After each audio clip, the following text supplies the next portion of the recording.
In today's video, I'm going to teach you how to turn off notifications in Notion. If your workspace has been buzzing a little too much, this quick walkthrough will help you reclaim your focus without missing the updates you care about. First, open your browser and head over to notion.com. This is the easiest way to access your settings, and the process is the same whether you usually use the web version or the desktop app. Once you're on the site, you'll see options to log in or launch Notion. If you're already signed in, click Launch Notion to go straight into your workspace. If not, click Login and sign into your account using your preferred method.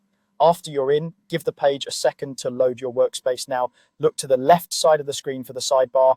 This is where your pages live, and it's also where you'll find your account controls. Click on Settings from the left panel. Depending on your layout, this may appear as Settings or Settings and Members, but it opens the same place. This is your control center for how Notion behaves and communicates.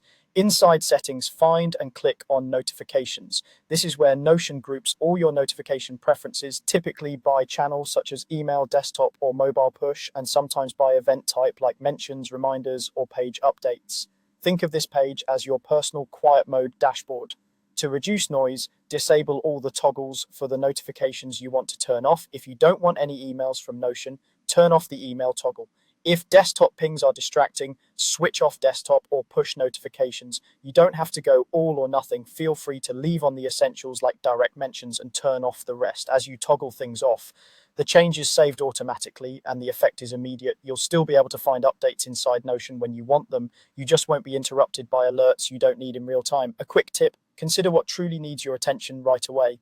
Many people keep mentions on, but turn off general activity updates or keep only email summaries and disable instant notifications.